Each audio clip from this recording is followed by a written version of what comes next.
सारा प्रणाम। Personal finance पर हमारे खास कार्यक्रम पैसा वसूल गोल्ड स्पेशल में आप सभी का स्वागत है। मैं हूं आपके साथ चित्रा त्रिपाठी। इस कार्यक्रम में हम आपको बताते हैं निवेश और बचत से जुड़ी आपके काम की बातें। आज हमारे साथ जुड़ रहे हैं ऑप्टिमा मनी के पंकज मछपाल, वेल्थ केयर सिक्योरिटीज के मुकेश गुप्ता और एसएमसी ग्लोबल के रवि सिंह। आप तीनों का पैसा वसूल में बहुत स्वागत है। पंकज जी, रिलायंस और कोटक ने गोल्ड में एक मुश्त और एसआईपी दोनों का विकल्प दिया है। आपकी नजर में कौन सा विकल्प निवेशकों को ज्यादा फायदा पहुंचा सकता है? अगर आप एक लमसम पैसा निवेश करते हैं और लंबी अवधि के लिए निवेश कर रहे हैं तो फिर इसमें निवेश करने की बजाय आप डायरेक्टली गोल्ड ईटीएफ में भी निवेश कर सकते हैं। हाँ, उसके लिए आपके पास एक डीमैट अकाउंट होना चाहिए। अगर आपके पास डीमैट अकाउंट है तो आप डायरेक्टली गोल्ड ईटीएफ में निवेश कर सकते हैं। लेकिन अगर आप रेगुलरली थोड़ी थोड़ी रकम निवेश करना चाहते हैं तो फिर आप एसआईपी के जरिए इसमें ही निवेश कीजिए, गोल्ड सेविंग फंड में। पंकज जी, क्या इस तरह के फंड में निवेशक घर बैठे निवेश कर सकते हैं? जी, एक तो तरीका है कि आप अपने डिस्ट्रीब्यूटर को फोन कीजिए, वो आपके पास में आकर आपकी एप्लीकेशन भरवा कर लेकर जाएगा और आपका निवेश हो जाएगा। और दूसरा, आप कंपनी की वेबसाइट पर जाकर, और बहुत सारे दूसरे पोर्टल भी हैं जहां पर ऑनलाइन बाइंग एंड सेलिंग का विकल्प है, उस तरह से आप इसमें बाई कर सकते हैं। जी। पंकज जी, रिलायंस और कोटक के गोल्ड फंड और फंड्स को सस्ते और आसान निवेश के तौर पर प्रचारित किया गया है। आपसे जानना चाहेंगे कि क्या इसमें कुछ हिडन कॉस्ट भी है?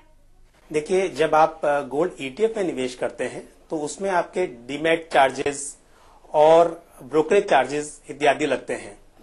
आपको एक डीमैट अकाउंट खोलना होता है। यहाँ पर अगर आपके पास डीमैट अकाउंट नहीं है तो भी आप निवेश कर सकते हैं। लेकिन जहां तक कॉस्ट की बात है, इसमें दो तरह के चार्जेस होंगे। एक तो जो ईटीएफ की कॉस्ट है वो इसमें होगी और उसके अलावा 0.5% एक्स्ट्रा चार्ज किया जाएगा। कुल मिला के 1.5% का आपका रिकरिंग एक्सपेंस होगा। साथ ही एग्जिट लोड भी इसमें एप्लीकेबल है। अगर इन्वेस्टर यूनिट अलॉट होने के 1 साल के अंदर इसमें अपना पैसा रिडीम करता है, यूनिट्स रिडीम करता है, उस केस में उसको एग्जिट लोड भी पे करना होगा। पंकज जी, रिलायंस, कोटक और डेस्टी मनी ने जो भी नए प्रोडक्ट लॉन्च किए हैं उनका पैसा ईटीएफ में निवेश हो रहा है, तो भी ईटीएफ और गोल्ड फंड में क्या अंतर रह गया? देखिए, जैसा आपने अभी बोला, ये डेफिनेटली आगे इसका निवेश गोल्ड ईटीएफ में ही होने वाला है। तो रिटर्न्स के हिसाब से तो इसमें ज्यादा फर्क नहीं होगा। लेकिन क्योंकि गोल्ड ईटीएफ में एक तो आप एसआईपी के जरिए निवेश नहीं कर सकते हैं, तो वो सुविधा इसमें उपलब्ध है। आप एसआईपी के जरिए एक छोटी छोटी रकम हर महीने इसमें निवेश कर सकते हैं। एसआईपी के जरिए छोटी छोटी रकम निवेश कर सकते हैं। बहरहाल, पैसा वसूल से जुड़ने के लिए आप तीनों का बहुत बहुत शुक्रिया। तो ये था हमारा खास कार्यक्रम पैसा वसूल। आपको हमारा ये कार्यक्रम कैसा लगा जरूर लिखिएगा। हमारा ईमेल आईडी है pv@saharasamaय.com। सवाल पूछने के लिए आप एसएमएस भी कर सकते हैं।